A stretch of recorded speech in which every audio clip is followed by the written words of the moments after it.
train pigs to go and find the truffles. The reason why the pigs like the truffles is because they have the same pheromone as pigs. So this pheromone is found in the semen of male pigs. It's also found in well, it's actually found in humans in small amounts, but in pigs specifically, this hormone is quite strong. And so when a pig smells it, they're sniffing sex. Super weird that we are that connected to fungi that they're releasing pheromones, and that shows how related we are to pigs too. It's kind of weird, right? It's interesting. But yeah, truffles are letting off a pheromone that entices our sexual senses. Are they?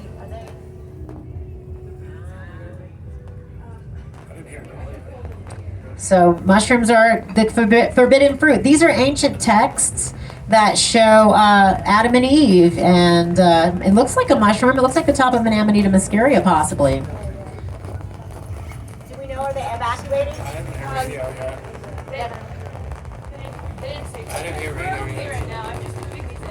Yeah, everybody can move their stuff underneath, and if they evacuate, we have to go to our cars and stuff. So. Cool.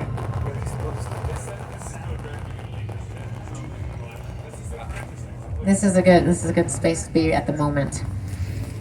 The fly agaric. So this is the oldest or the longest documented psychedelic that we have been able to find. It grows in all continents except for Antarctica, and we may end up finding that maybe in the past it was growing in Antarctica. But this is a mushroom that you don't want to eat it raw. If you find it, you need to know how to identify it. There are other Amanita varieties that will kill you dead. So just a good rule of thumb with finding and foraging for wild mushrooms, make sure that you know what you're finding. And join a local mycological society. I have the Four Corners Mycological Society. It doesn't matter where you're located, you can join there. But there are mycological societies in every state, and that's a good place to start. Go out on forays with groups of people, post your pictures. But Amanita has there is Amanita phalloides. That's like the death cat. These things will kill you if you eat them. So this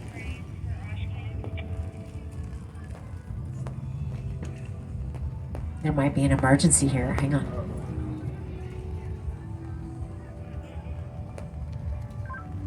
Rayne, what's up? You need a lunch delivery? Yes, I would love a lunch delivery. that is urgent. Okay, good. That's good news. All right. So at this moment, maybe I'll pass out some chocolates. So would any of my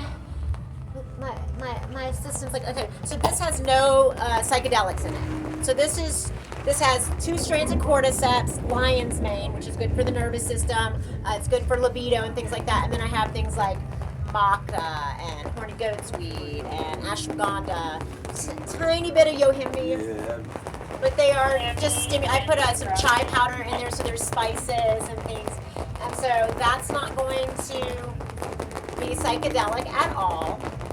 I also have, so this was gifted to me at my organization. This is called chocolate, and this does have psilocybin in it. And so I'm going to chop up little tiny pieces, and if you want, this whole bar had 6 grams, so a tiny chunk's you're not going to even really feel it, but they're delicious. They're delicious, and it's novel. It's novel.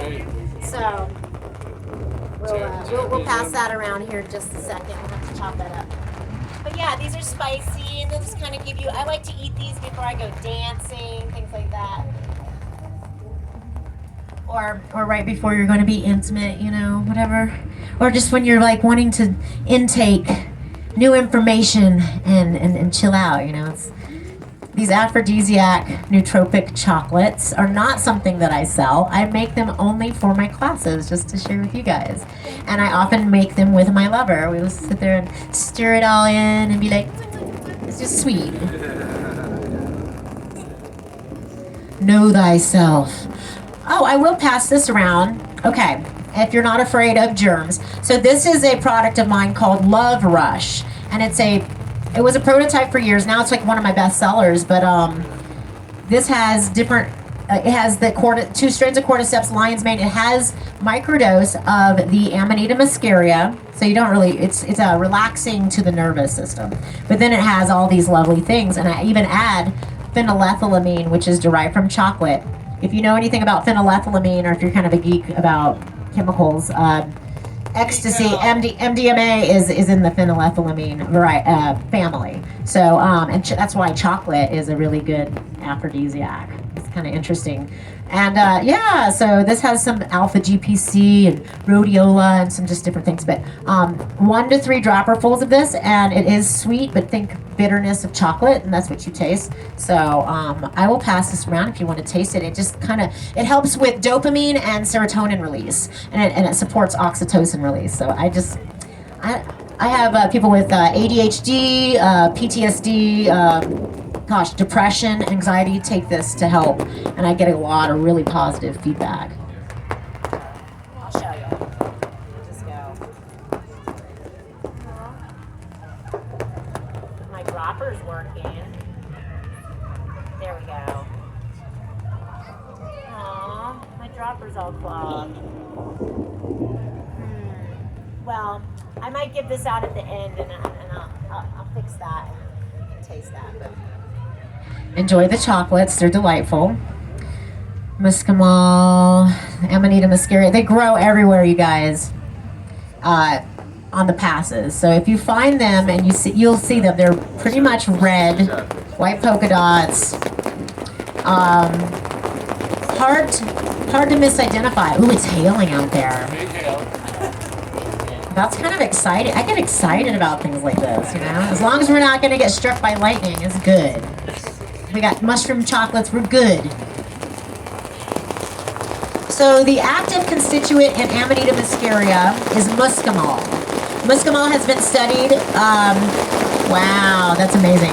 Muscimol has been studied for to treat epileptic seizures.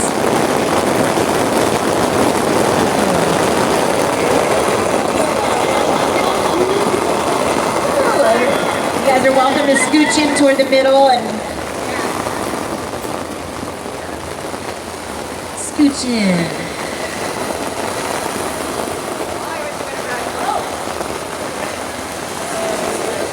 Wow. How many of you were here last year during Sonic Bloom? Yeah. Last year was like the apocalypse, right? This is like so mild comparatively, right? We're not having to run back to our cars with thousands and thousands of extra people here. So muscimol is going to become more and more popular. Probably over the next 5 to 10 years. You'll be hearing much more about the things I'm talking about. So muscimol is like, so in psilocybin, okay, so in psilocybe species you have psilocybin and psilocin. In Amanita muscaria, we have muscimol and ibotenic acid. Very, very different. Interact with our brain in different ways. So like psilocybin interacts with and binds to our serotonin receptors and allows for serotonin to build up in our brain, and then it releases all at once, and you just feel these really like happy chemicals, right? With muscimol, it's very, very different. So muscimol binds to the GABA receptors in our brain, and very similarly to what alcohol does. But instead of alcohol's like makes our brain kind of like dulls us down and kills brain cells, and it's not really good for us in a lot of ways. Muscimol is interesting in that it binds to the GABA receptors. So what happens during so I'll kind of explain. What happens during an epileptic seizure, for example, is that, our nervous system has electrical pulses through it, and there are simulations that show it. What happens during a seizure is that there are misfirings of these, there'll be firing, but it'll misfire, and you'll go into a seizure. So muscimol binds to the GABA receptors and allows for a smooth transference of these electrical pulses through our body. And I actually have clients that take my Amanita muscaria. I make a tincture which is just like it's a microdose, but they just take that. They still have their pills or whatever they you know that they take for the epilepsy, but I have gotten really good feedback. They're like, this one guy was telling me, he was like, as soon as I start tasting this copper taste in my mouth, I know that I'm about to have a seizure. I take your tincture and just kind of chill out, and within like about 15 minutes I just feel super relaxed. And he says that it's helping like the seizures just to not come on, and I'm like, that's really amazing. It's being studied for MS, anything nervous system related. It really is calming. It's a calmative, and it's conditioning to the nervous system. And so it's interesting. If you take a large amount of Amanita muscaria in a tea, you're gonna go to sleep. It makes you go to sleep. It's a sleeping mushroom. It's a sleeping herb. Traditionally in Germany, they would serve it as an aphrodisiac dish, as a soup, which is interesting. I've never actually done this, but because you know that you can get nauseated off this stuff. So like I'm very reluctant to eat Amanita muscaria as a food, although all around the world they do. Now there are hundreds of varieties of Amanita muscaria, some of which are stronger than others, and they have shown that the variety that grows in the Rocky Mountains, specifically and the San Juans, is Amanita muscaria flavivolvata, and it is higher in ibotenic acid and muscimol. And I tried to eat it as a food, and it was not exactly what I was expecting. David Aurora, if you're familiar with David Aurora, he's a mycologist. He talks about parboiling it. So all of the constituents, all of the ibotenic acid, all of the muscimol is water soluble. So you boil the mushroom, you pour off the water, and he says boil it a second time, pour off the water, and then you take that mushroom and you can saute it as usual. So I was very excited after being in the mountains one day. Had like over 40 pounds of these gorgeous mushrooms, and I was so hungry for them. I was like, oh my gosh, I'm gonna totally do this today. These are beautiful specimens. So I made a video. I'm like chopping it up. I'm boiling it. This is how you do. I parboiled it three times, and I'm eating it. It's a really delicious, sweet mushroom. It really is quite delightful. But I'm a lot, and within about 30 minutes, I was like, ooh, my stomach doesn't feel so good. Like I started feeling nauseated, and I started sweating. Oh no! And so the ibotenic acid is really hard on your liver. It makes you salivate. It makes your eyes water. It makes you sweat. It makes you have to go urinate. It's like not comfortable. Okay, so I was like, shit.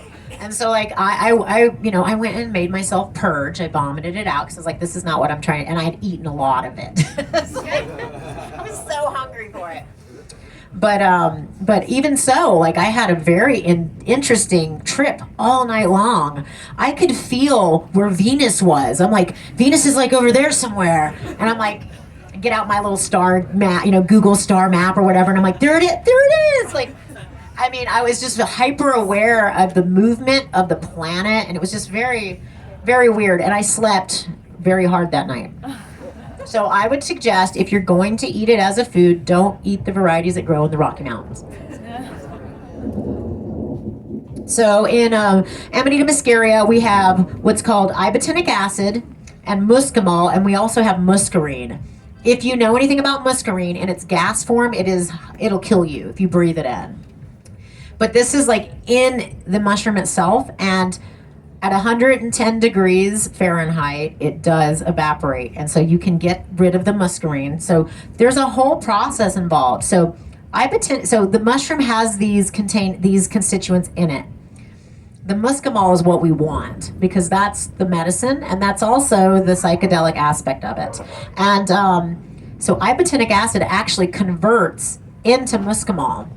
And the first process is you take your cap, just the cap, and you dry it. I put mine on a dryer at 110 degrees. This is allowing the muscarine to be released. The ibotenic acid, 80% of it converts into muscimol when you dry it in this fashion. You can also sit it out in the sun. That's a really nice way to do it. So then from there, you would take your dried matter and you would weigh it up. And depending on what you were trying to achieve, then you would boil it, strain it, and drink it as a tea. I've led ceremonies with this. Everybody's going to sleep, you know, you're just kind of leading them into sleep. But you will have very intense dreams. So, for instance, 3 to 4 grams of dried matter is going to be a nice low dosage for tea. And you boil it for about 45 minutes to an hour. But and then that boiling process converts the rest of the ibotenic acid into muscimol. Muscimol does not make you sick. It's the ibotenic acid that, and some people, and I just recently touched base with a woman who teaches about the same thing. She believes that the ibotenic acid and the sweating and the sickening agents are part of the medicine. So some people will teach that it's part of the medicine, but I teach, you know, you don't necessarily need that, and might as well make it stronger with the muscimol and avoid the whole nausea and sweating aspect of it. You know, I like comfort. I'm into comfort. So yeah, even ibotenic acid in itself binds and regulates different receptors in the brains, which is interesting, just to note. So muscimol is potent GABA agonist. So like I kind of explained already, and I'm just showing that you can look up this information online, and there's studies. Here's another video. I was in Sebastopol, California, Sonoma County.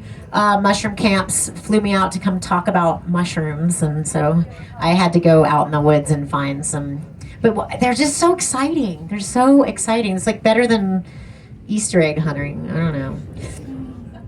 So there's a ton of data online. You can look it up. There's Science Direct. There's like several papers out there on muscimol, and it's becoming more and more popularized. But like I said, you really, really need to know what mushroom you're finding, because there are lookalikes that are, yeah, deadly. But so GABA is connected to healthy sexual function. I found this out, so I'm like, no wonder. So it's interesting.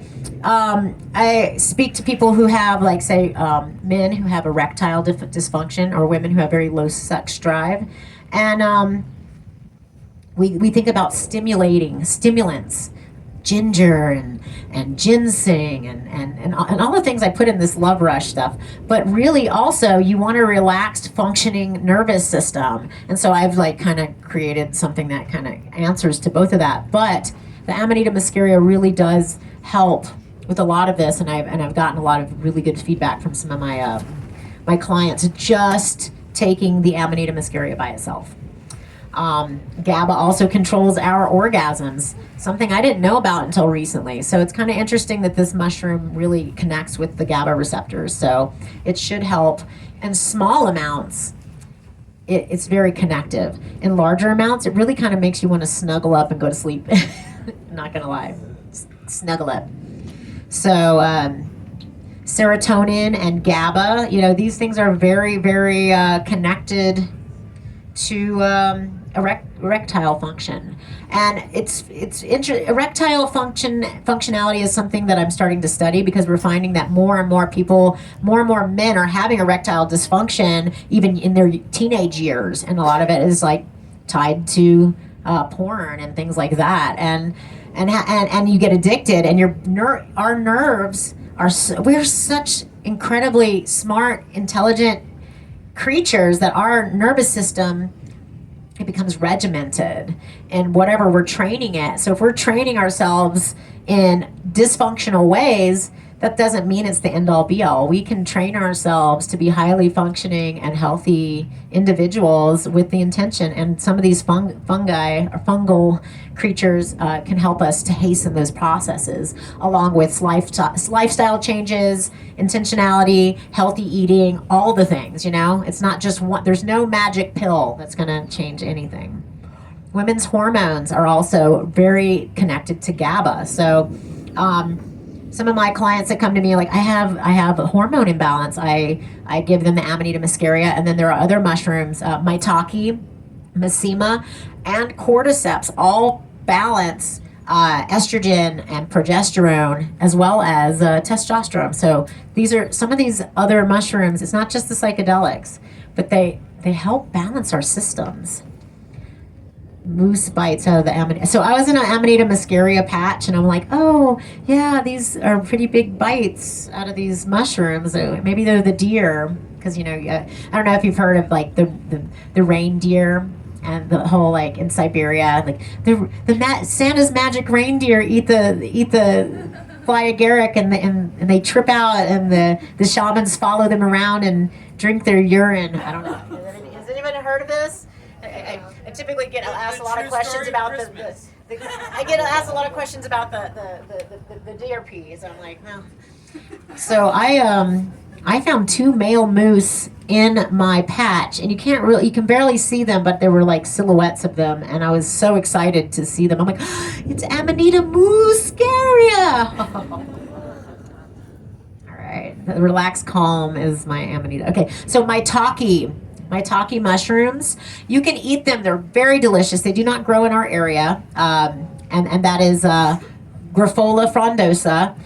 It's a really good food, really beautiful, but it's also incredible for women. It's good for fertility. It balances your hormones, and if you have any women's issues, whether it's like super heavy periods or anything like that, highly suggest starting to eat this mushroom in your diet, or get some powder or tinctures.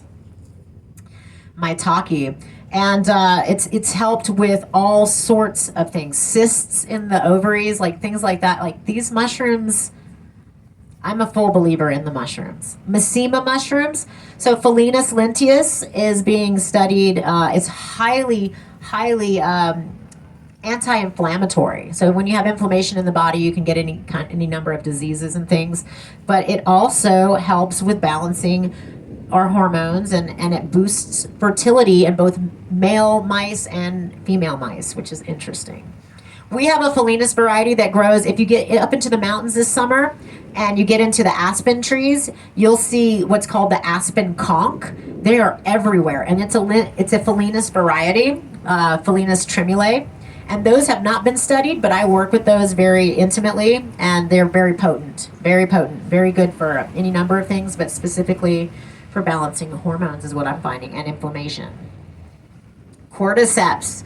Who's familiar with cordyceps? These are weird. They attack the nervous systems of insects and arachnids, and they're very strange.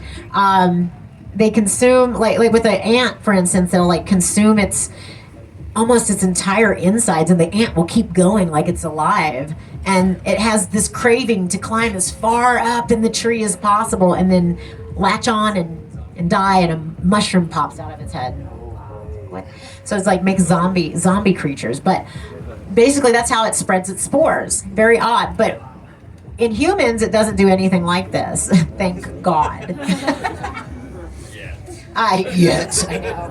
Well, isn't there like a show about something like that? Yeah, it's based off of the cordyceps mushrooms. But there's so many good things to cordyceps, but it's incredibly good for our nervous systems, and it also increases libido. It's referred to as the Viagra of mushrooms, and there have been studies on this, and it's with lab rats as well as human. There have been some human studies, and then I've just played around with it myself. It definitely works.